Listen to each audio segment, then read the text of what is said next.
Our story today is called To Build a Fire. It was written by Jack London. Here is Harry Monroe with the story. The man walked down the trail on a cold gray day. Pure white snow and ice covered the earth for as far as he could see.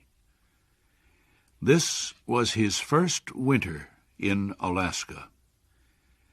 He was wearing heavy clothes and fur boots, but he still felt cold and uncomfortable.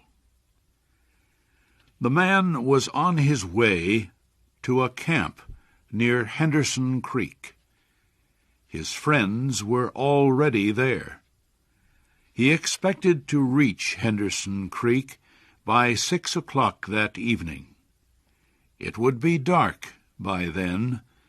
His friends would have a fire and hot food ready for him. A dog walked behind the man. It was a big gray animal, half dog and half wolf. The dog did not like the extreme cold. It knew the weather was too cold to travel. The man continued to walk down the trail. He came to a frozen stream called Indian Creek. He began to walk on the snow-covered ice. It was a trail that would lead him straight to Henderson Creek and his friends. As he walked, he looked carefully at the ice in front of him. Once he stopped suddenly, and then walked around a part of the frozen stream. He saw that an underground spring flowed under the ice at that spot. It made the ice thin. If he stepped there, he might break through the ice into a pool of water. To get his boots wet in such cold weather might kill him. His feet would turn to ice quickly. He could freeze to death. At about 12 o'clock, the man decided to stop to eat his lunch. He took off the glove on his right hand. He opened his jacket and shirt and pulled out his bread and meat. This took less than 20 seconds, yet his fingers began to freeze. He hit his hand against his leg several times until he felt a sharp pain. Then he quickly put his glove on his hand. He made a fire, beginning with small pieces of wood and adding larger ones. He sat on a snow-covered log and ate his lunch. He enjoyed the warm fire for a few minutes. Then he stood up and started walking on the frozen stream again. A half-hour later, it happened. At a place where the snow seemed very solid, the ice broke. The man's feet sank into the water. It was not deep, but his legs got wet to the knees. The man was angry.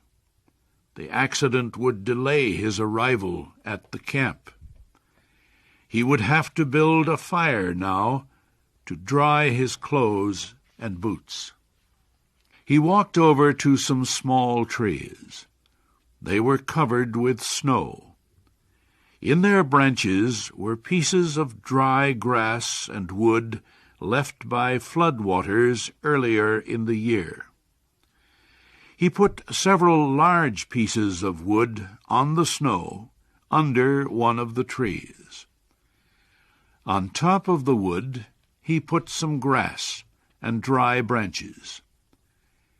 He pulled off his gloves, took out his matches, and lighted the fire. he fed the young flame with more wood. As the fire grew stronger, he gave it larger pieces of wood. He worked slowly and carefully.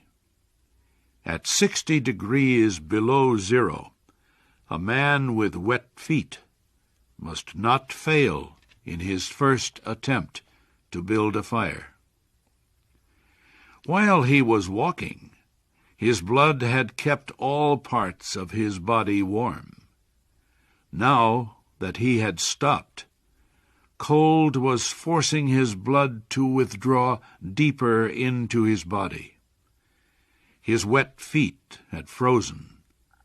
He could not feel his fingers. His nose was frozen too. The skin all over his body felt cold. Now, however, his fire was beginning to burn more strongly. He was safe. He sat under the tree and thought of the old men in Fairbanks. The old men had told him that no man should travel alone in the Yukon when the temperature is 60 degrees below zero.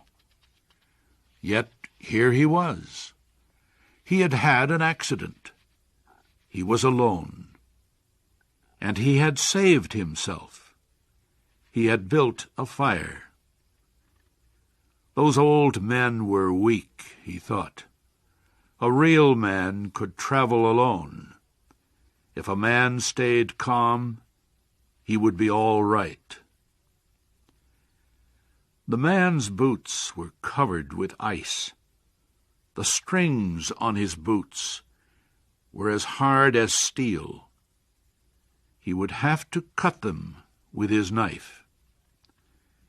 He leaned back against the tree to take out his knife.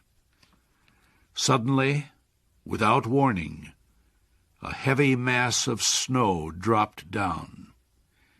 His movement had shaken the young tree only a tiny bit, but it was enough to cause the branches of the tree to drop their heavy load. The man was shocked. He sat and looked at the place where the fire had been. The old man had been right, he thought. If he had another man with him, he would not be in any danger now. The other man could build the fire. Well, it was up to him to build the fire again. This time he must not fail. The man collected more wood. He reached into his pocket for the matches, but his fingers were frozen. He could not hold them. He began to hit his hands with all his force against his legs. After a while, feeling came back to his fingers. The man reached again into his pocket for the matches. But the tremendous cold quickly drove the life out of his fingers. All the matches fell onto the snow. He tried to pick one up, but failed. The man pulled on his glove and again beat his hand against his leg. Then he took the gloves off both hands and picked up all the matches. He gathered them together. Holding them with both hands, he scratched the matches along his leg. They immediately caught fire. He held the blazing matches to a piece of wood. After a while, he became aware that he could smell his hands burning. Then he began to feel the pain. He opened his hands, and the blazing matches fell onto the snow. The flame went out in a puff of gray smoke. The man looked up. The dog was still watching him. The man got an idea. He would kill the dog and bury his hands inside its warm body. When the feeling came back to his fingers, he could build another fire. He called to the dog. The dog heard danger in the man's voice. It backed away. The man called again. This time the dog came closer. The man reached for his knife, but he had forgotten that he could not bend his fingers. He could not kill the dog because he could not hold his knife. The fear of death came over the man. He jumped up and began to run. The running began to make him feel better. Maybe running would make his feet warm. If he ran far enough, he would reach his friends at Henderson Creek. They would take care of him. It felt strange to run and not feel his feet when they hit the ground. He fell several times. He decided to rest a while. As he lay in the snow, he noticed that he was not shaking. He could not feel his nose, or fingers, or feet. Yet he was feeling quite warm and comfortable. He realized he was going to die. Well, he decided he might as well take it like a man. There were worse ways to die. The man closed his eyes and floated into the most comfortable sleep he had ever known. The dog sat facing him, waiting. Finally, the dog moved closer to the man and caught the smell of death. The animal threw back its head. It let out a long, soft cry to the cold stars in the black sky.